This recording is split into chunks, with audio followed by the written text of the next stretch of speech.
రెడీగా పెట్టుకున్న మైదా పిండిలో కాచినటువంటి ఆయిల్ వేస్తే వీడియోలో చూపిస్తున్న విధంగా ముద్దగా రావాలి. అట్లా వచ్చినటువంటి పిండిలో ఒక 1 టేబుల్ స్పూన్ వరకు అయితే వాము యాడ్ చేయాలి. వాము అంటే మా సైడ్ ఓమాగుడం అంటాము. సో వామును యాడ్ చేస్తే మరీ ఎక్కువ యాడ్ చేసినా చేదొస్తుంది, కాబట్టి నేను ఎక్కువ యాడ్ చేయలే.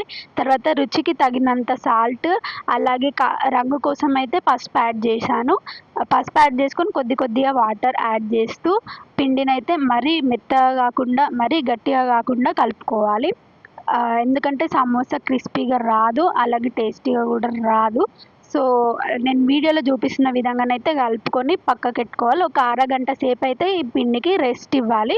ఆ గ్యాప్లో నేనైతే 3 బంగాళదుంపలు, మా సైడ్ అయితే ఆలుగడ్డలు అంటాము, అందులో కొన్ని వాటర్ వేసుకొని ఉడకబెట్టుకోవాలి. అవి స్మాష్ చేస్తే మనకి మెత్తగా ముద్దలాగా రావాలి. అలా వచ్చేంత వరకు ఉడకబెట్టుకోవాలి.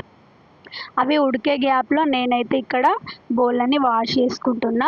సో ఇప్పుడైతే మన ఆలు అయితే మనకి ఉడికిపోయినాయి. అవి చెక్కు తీసుకొని మెత్తగా ఈ విధంగా స్మాష్ చేసుకొని, అలాగే ఒక 2 ఆనియన్స్ అయితే, అలాగే 2 పచ్చిమిర్చి కూడా కట్ చేసుకొని రెడీగా పెట్టుకోవాలి. నేను పిండిని ఇక్కడ మరొకసారి మళ్ళీ ఒత్తుకుంటున్నాను.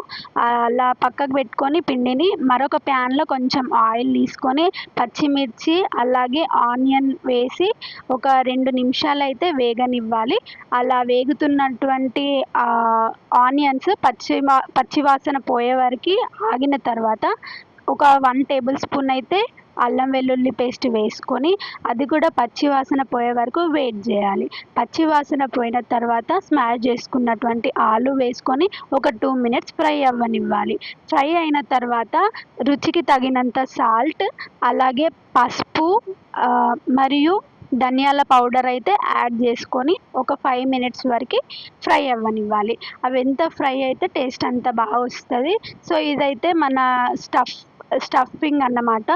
ఆలులో స్టఫ్ చేసుకోనికి, అంటే స్టఫింగ్లా పెట్టనీకి ఇది ఫ్రై చేస్తున్నాము. ఇలా ఫ్రై చేసుకొని నేను వీడియోలో చూపిస్తున్న విధంగా ఫ్రై అవ్వాలి. లాస్ట్కి కొత్తిమీర ఉంటే యాడ్ చేయండి, ఇంకా బాగుంటుంది.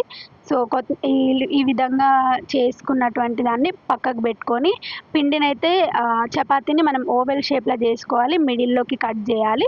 అలా మిడిల్లో కట్ చేసినాక సైడ్స్ని వాటర్తోని అతకబెట్టి మిడిల్లో స్టఫింగ్ యాడ్ చేసి మళ్ళీ వాటర్తో అతకబెట్టేసేయాలి. తర్వాత ఈ విధంగా టేస్ట్ అయినటువంటి సమోసా రెడీ.